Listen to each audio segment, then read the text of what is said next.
Novel fiksi bela diri dokter tanpa tanding Ye Kui. Cerita silat dokter ajaib yang ke-3122 dan 3133. Naga Bodhisattva menatap jam langit dan bumi berwarna emas di langit, matanya dipenuhi amarah dan kengganan. Ye Changsheng. Ye Changsheng lagi. Dia menggertakkan giginya, dan giginya bergemeletuk. Kenapa? Kenapa dia bisa menduduki puncak daftar pencapaian? Kenapa dia bisa memperoleh keberuntungan dunia bawah? Semua ini seharusnya menjadi milikku. Sejak Ye Kui datang ke dunia kultivasi, Long Bodhisattva tidak pernah mengalami hari yang nyaman dalam hidupnya. Dia awalnya dianggap sebagai seorang kultivator dengan masa depan yang menjanjikan, tetapi sejak Ye Kui tiba-tiba muncul, nasibnya berubah total. Setiap kali ia bertanding dengan Ye Kui, ia selalu berakhir dalam kondisi yang menyedihkan. Ia berjuang di ambang hidup dan mati, atau terpaksa kabur demi keselamatannya, bersembunyi di sana-sini seperti tikus busiuk. Yang terpenting adalah, karena Ye Kui, dia ditangkap oleh Sekte Yin Yang, dia tidak hanya disiksa, tetapi sekarang dia tidak lagi menjadi laki-laki maupun perempuan. Kutu kupret, Ye Changsheng, kutu kupret ini, benar-benar musuh bebuyutanku. Bodhisattva naga meraung dan meninju batu besar di sampingnya, langsung mengubahnya menjadi bubuk. Ayah Baptis, menurutmu apa yang harus kulakukan? Naga Bodhisattva menoleh, menatap sisa jiwa Kaisar Yin yang di sampingnya, dan bertanya. Jiwa sisa Kaisar Yin yang tersenyum tipis dan berkata dengan suara serak, "Nak, mengapa kamu begitu marah?" Menurutku, mungkin bukan hal yang baik bagi Ye Changsheng untuk masuk dalam daftar pembuktian jalan. Naga Bodhisattva tertegun dan mengerutkan kening. Ayah Baptis, apa maksudmu dengan ini? Dia adalah yang pertama dalam daftar pembuktian jalan, dan bahkan lonceng langit dan bumi mengakui bahwa dia memiliki kualifikasi untuk menjadi seorang kaisar. Bukankah ini hal yang baik? Jiwa sisa Kaisar Yin yang mensibir dan berkata perlahan, pernahkah kamu mendengar bahwa pohon yang berdiri di hutan akan hancur oleh angin? Ye Changsheng telah mencapai puncak daftar pembuktian jalan di usia yang begitu muda, dan dia pasti akan menjadi sasaran kritik publik. Juga, di setiap era, hanya satu orang yang pada akhirnya dapat mencapai jalan untuk menjadi seorang kaisar. Bagaimana mungkin para kaisar semu itu duduk diam dan melihat Ye Changsheng tumbuh dewasa? Terlebih lagi, fakta bahwa Ye Changsheng memiliki senjata ajaib telah terungkap, yang sama saja dengan menarik niat membunuh yang tak terhitung jumlahnya padanya. Setelah mendengar ini, Naga Bodhisattva bertanya, Ayah Baptis, apakah maksudmu pemilik lonceng langit dan bumi sengaja menyakitinya? Jiwa sisa Kaisar Yin yang mengangguk, dengan sedikit sarkasme dalam nadanya, pemilik lonceng langit dan bumi berpikiran dalam. Dia mendorong Ye Changsheng ke puncak daftar dan mengungkap bahwa dia membawa senjata ajaib. Ini jelas merupakan upaya untuk membunuh seseorang dengan pisau pinjaman.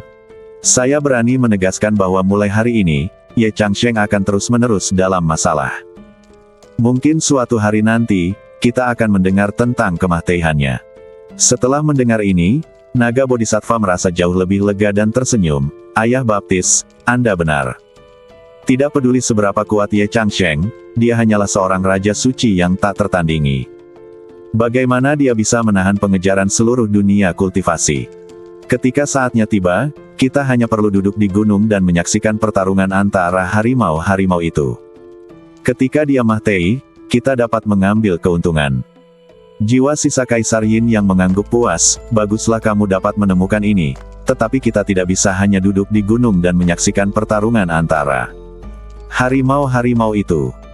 Jejak keraguan melintas di mata Naga Bodhisattva, dan dia bertanya, Ayah Baptis, apakah maksudmu karena pemilik lonceng langit dan bumi tidak cocok dengan Ye Changsheng, mengapa kita tidak menemukannya dan bekerja sama dengannya? Ayah Baptis, aku juga menemukan sesuatu yang tidak biasa. Lihat, hampir semua orang dalam daftar kali ini adalah orang-orang di sekitar Ye Changsheng. Saya kira Anda Changsheng pasti telah menyinggung pemilik surga dan bumi Bel. Berkata, Godfather, dalam hal ini, mengapa kita tidak mengambil inisiatif untuk menemukan pemilik surga dan bumi lonceng dan bergabung dengan dia untuk berurusan dengan kamu Changsheng? Aku tidak percaya bahwa kamu bisa kabur kali ini. Ater, apa yang harus kita lakukan? Jiwa sisa Kaisar Yin yang tersenyum dan berkata, musuh-musuhku adalah temanku. Jika kita bisa bekerja sama dengan musuh-musuh Ye Changsheng, kita tidak hanya bisa menyingkirkan Ye Changsheng, tetapi juga mendapatkan beberapa keuntungan dari Ye Changsheng. Keberuntungan klan iblis, keberuntungan klan dunia bawah, dan keberuntungan umat manusia, Bodhisattva Naga telah memikirkannya sejak lama.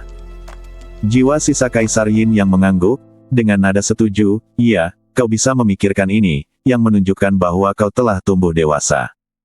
Bodhisattva Naga menghela napas dan berkata, sangat disayangkan bahwa musuh-musuh Ye Changsheng hampir dibasmi olehnya. Sekarang, klan iblis dan klan dunia bawah dikendalikan olehnya, sekte pedang Qingyun mendominasi Gurun Timur, dan Ratu Benua Tengah adalah wanitanya. Di mana kita dapat menemukan musuh-musuhnya? Jiwa sisa Kaisar Yin yang berkata, kau benar, kita tidak memiliki peluang melawan klan dunia bawah dan klan iblis, apalagi Gurun Timur dan Benua Tengah. Namun, masih ada dua tempat yang tidak berada di bawah kendali Ye Changsheng. Di mana? Bodhisattva Naga bertanya dengan tergesa-gesa. Jiwa sisa Kaisar Yin yang tertawa dan berkata, Buddhisme. Setan. Mendengar kedua tempat ini, raut wajah Naga Bodhisattva yang tertekan pun sirna, dan dia menyanjungnya, kamu layak menjadi ayah baptisku. Kamu sangat perhatian. Biksu suci Lingshan si keledai botak tua dikalahkan di Zhongshu. Dia pasti membenci Ye Changsheng sampai mati.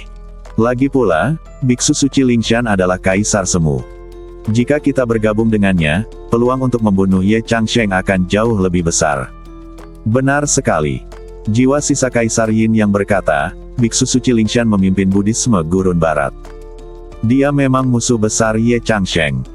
Jika dia bersedia bekerja sama dengan kita bisa membiarkannya melawan Xi Yang Tianzun.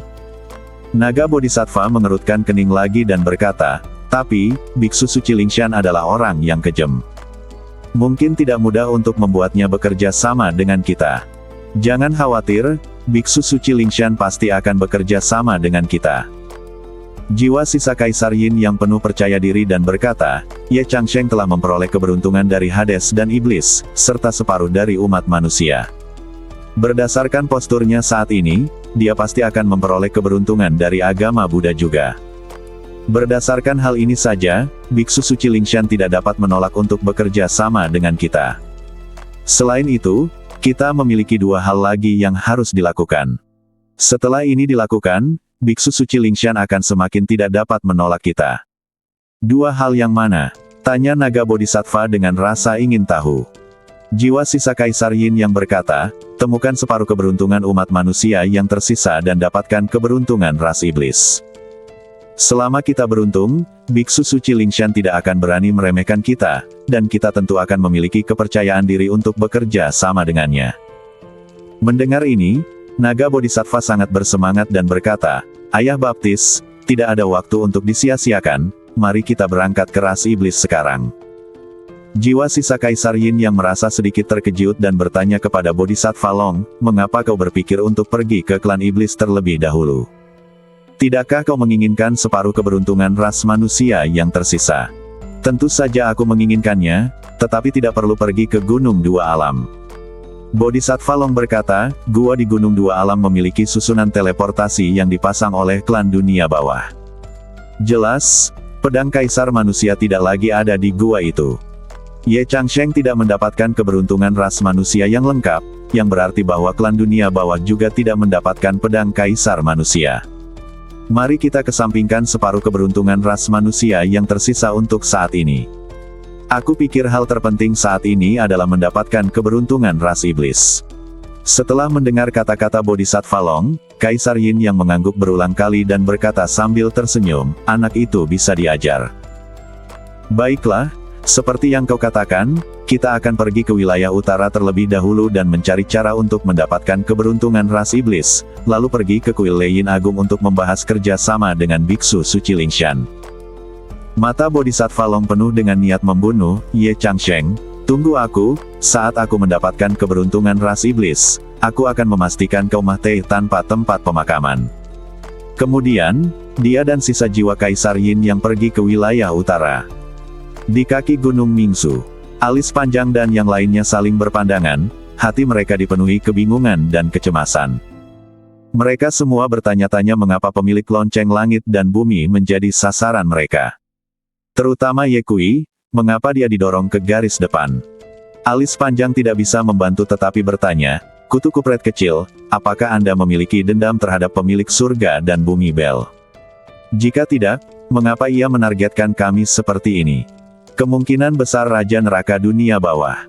Raja Neraka. Alis panjang tertegun sejenak, maka tiba-tiba menyadarinya, jika itu adalah Raja Neraka, maka itu tidak masuk akal. Kekuatan dunia bawah dipicu di seluruh lapisan masyarakat. Mengapa dunia bawah memiliki cabang dunia bawah? Ord untuk menarik diri dari dunia bawah sejak dulu. Karena dia tahu bahwa Chang Sheng telah memperoleh keberuntungan dari dunia bawah, dia tidak akan pernah membiarkan anak buahnya duduk dan menunggu kematian. Niu Dali menggaruk kepalanya dan bertanya dengan polos, tetapi bagaimana pemilik lonceng langit dan bumi tahu bahwa guru telah memperoleh keberuntungan dari dunia bawah? Lagi pula, hanya sedikit dari kita yang tahu tentang masalah ini. Begitu kata-kata ini keluar, seluruh hadirin terdiam. Ya, bagaimana pemilik lonceng langit dan bumi tahu bahwa Ye Kui telah memperoleh keberuntungan dunia bawah? Selain beberapa orang itu, tidak seorang pun yang mengetahui masalah ini. Wajah Lin dan Yao berubah dan dia berbisik, mungkinkah pemilik lonceng langit dan bumi ada di antara kita? Kalimat ini seperti bom, langsung meledak di hati setiap orang. Pendeta Tao alis panjang berkata dengan marah, Lin dan Yao, apa maksudmu dengan ini? Apakah kau curiga ada pengkhianat di antara kita? Lin dan Yao dengan cepat melambaikan tangannya, kakak kedua, jangan salah paham, aku hanya mengatakannya dengan santai. Mo Tianji menasihati, kakak senior, jangan marah. Meskipun tebakan kakak dan Yao agak keterlaluan, itu bukan sepenuhnya mustahil. Bagaimanapun, pemilik lonceng langit dan bumi dapat memahami informasi kita dengan sangat akurat, itu benar-benar membuat orang harus ragu. Tapi, Mo Tianji mengerutkan kening lagi dan berkata, orang-orang seperti kita telah mengikuti bos sepanjang jalan dan mengalami begitu banyak ujian hidup dan mati. Tidak mungkin ada pengkhianat. Wu Qianfan berkata, apakah ada masalah dengan klan dunia bawah? Dia hampir berkata, mungkinkah Xiaodi dan Minglong membocorkan bahwa Ye Kui telah memperoleh keberuntungan klan dunia bawah? Tidak. Keberuntungan dunia bawah adalah dengan saya, dan saya tahu setiap gerakan dunia bawah. Dengan krisis berikutnya pernah berani mengkhianati saya, Lin dan Yao, akan menjadi yang pertama tidak setuju. Oke. Kamu Kui berkata, kita semua adalah saudara dalam hidup dan mati, dan aku percaya padamu. Tetapi berbicara tentang pemilik surga dan bumi Bel, tiba-tiba aku memikirkan seseorang. Itu adalah kakak laki-laki Cui, Ziyi Ho. Di Pulau Penglai di Laut Cina Timur dan belum peduli dengan urusan duniawi. Jika pemilik surga dan lonceng bumi adalah Ziyi Ho, ini tidak sejalan dengan gaya yang biasa dari Sekte Ziwei. Apakah itu benar atau tidak, saya akan mengkonfirmasi ketika saya memiliki kesempatan di masa depan. Di hari-hari mendatang, semua orang harus berhati-hati. Ongbao Pavilion dulu. Bagaimana denganmu? Tanya guru alis panjang. Aku masih punya beberapa hal yang harus kuurus. Ye Kui berkata, kakak Xiao Xiao, ikutlah denganku. Kau mau kemana, Kutu Kupret kecil? Alis panjang bertanya dengan tergesa-gesa, bisakah kau membawaku bersamamu? Tidak. Ye Kui berkata, aku punya hal penting yang harus kulakukan. Apakah itu penting? Tatapan alis panjang menyapu bola-balik antara Ye Kui dan Namong Xiao Xiao, sambil berpikir, hal penting apa yang bisa dilakukan oleh seorang pria lajang dan seorang wanita lajang, mungkinkah membuat bayi? Ye Kui berteriak, apa yang kau lihat? Cepat kembali. Jika terjadi sesuatu pada pavilion Rongbao, aku tidak akan memaafkanmu. Apa yang akan kau lakukan, dasar Kutu Kupret kecil? Bawa aku bersamamu. Alis panjang tertawa dan berkata, aku berjanji tidak akan pernah mengganggu waktumu yang menyenangkan bersama Nona Nangong. Sebelum dia sempat menyelesaikan kata-katanya, Ye Kui berkata kepada Si Yang Tianzun, Grandmaster, tolong beri tumpangan pada lelaki tua itu dan yang lainnya. Dimengerti. Setelah Si Yang Tianzun selesai berbicara, dia menyingsingkan lengan bajunya, dan menghilang dari tempat itu bersama alis panjang dan yang lainnya dalam sekejap. Bersambung.